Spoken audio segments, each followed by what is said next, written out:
The way you treat your mother is the way life will treat you. The way you speak to her, the way you react, the way you dismiss or ignore her, it all comes back to us. Every word, every silence, every act of respect or neglect will meet you again in this life.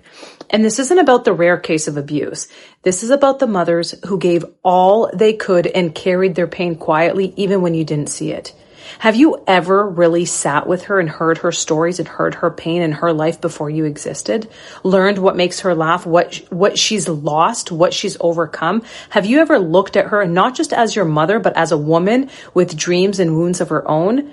There is only one. And if you don't cherish her now, regret will stay with you, and it won't be her absence that keeps you up at night. It will be the weight of what you didn't do and the ache of what you didn't say. How you treat her is how life will treat you.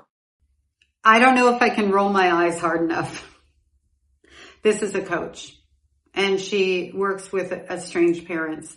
She's also, her brother estranged from her, and she doesn't know why.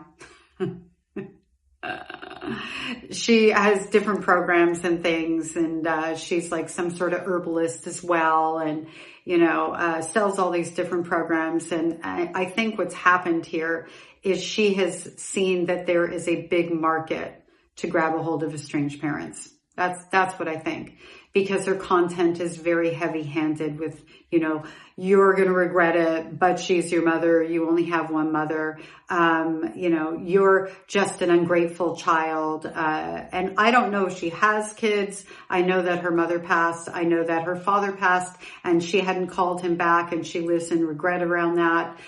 So she's operating from a wound, and she's a healing coach.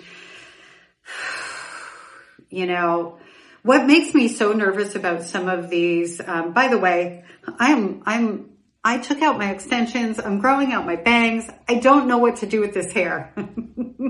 Help me. But I don't want to cut the bangs. I want to grow them out. So I'm in the phase, and yeah, I'll be okay. I'm going to be okay. Okay.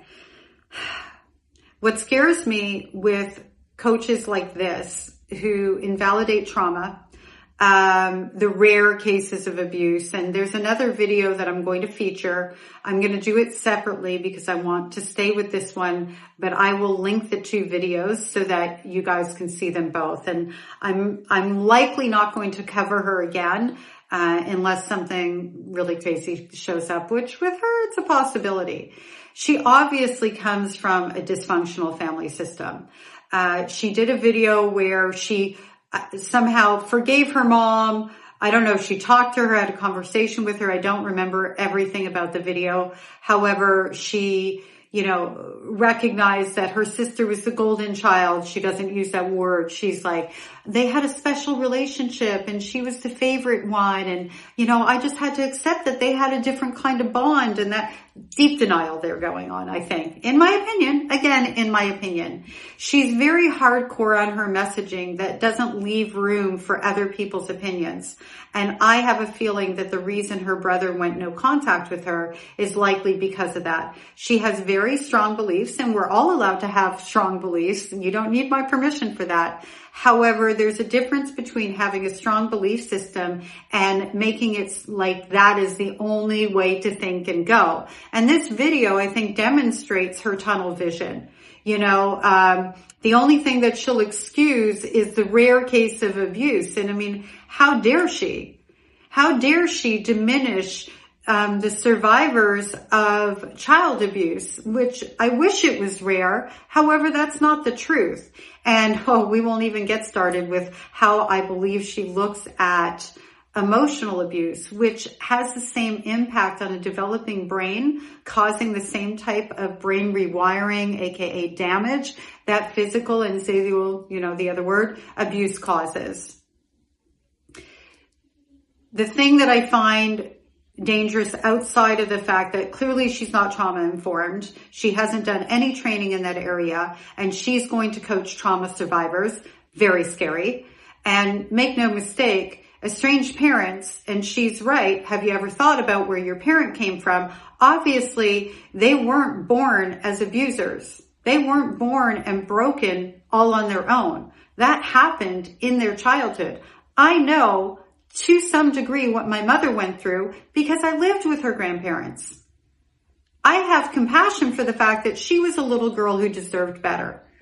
However, that compassion ends where she had a child and chose to pass on the same pain to me with the knowledge of what that felt like. In my mind, that actually is more heinous.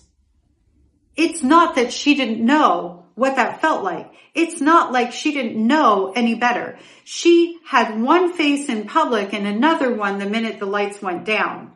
She could control her anger, her rage, her behavior.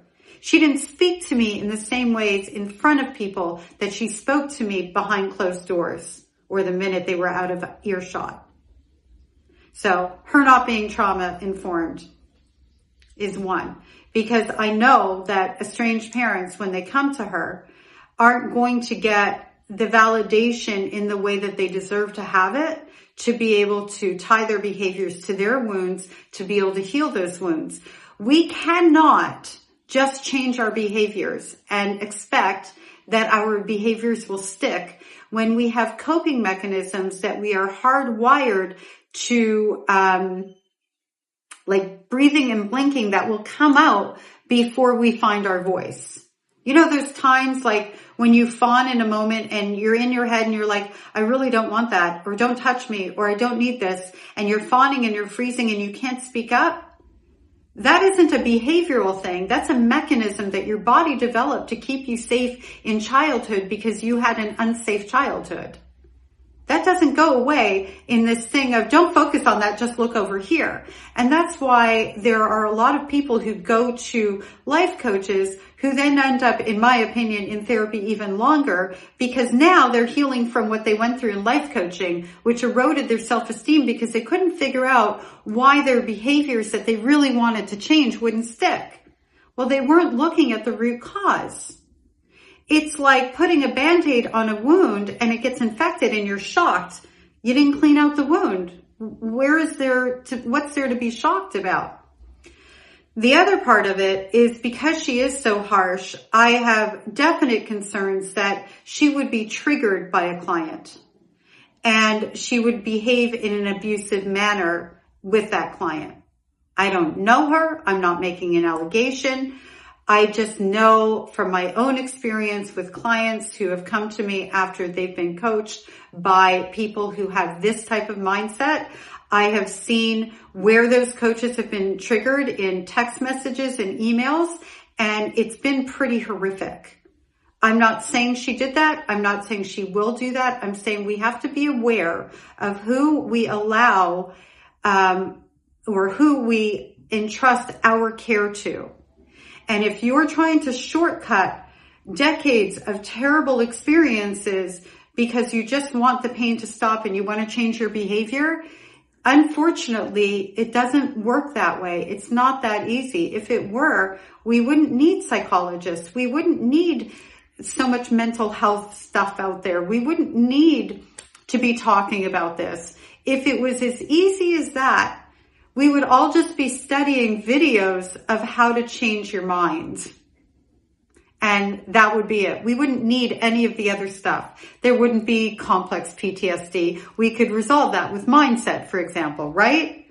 I have CPTSD, so that's why I'm using that as an example. So anyway, what do you think of her? What do you think of her messaging? Did I miss anything? Let's see. Let me just play in case I missed something. The way you treat your mother is the way life will treat you. Of course I missed something. The way you treat your mother is the way that life will treat you. No, the way your mother treated you is the way that life will treat you. The way that your mother taught you you deserve or don't deserve is the way that life will treat you, because you don't know how to identify like unhealthy behaviors, red flags. You will repeat the love you know, and therefore that is how life will treat you until you know better. She's acting like we formed the relationship with the parent instead of the parent forming the relationship with us. Clearly there's a lot I missed here, so we're going to go point by point. Heard her stories and heard her pain in her life before you existed, learned what makes her laugh, what she's lost, what she's overcome. Have you ever looked at her not just as your mother, but as a woman with dreams and wounds of her? Then but she's your mother, you only have one. I don't know about you guys. I do know a lot about a lot of you guys. I studied my mother. I probably know my mother's movements and what they mean better than she does. Do you know why? Because I had to make sure that I was as safe as I possibly could be. So if I saw a shift in her position, I would make sure to go into statue. No expression, no nothing, because I didn't want her to fire on me. I studied her. I knew what actually made her happy, torturing me. She would smirk. Yes, I know what made my mother happy.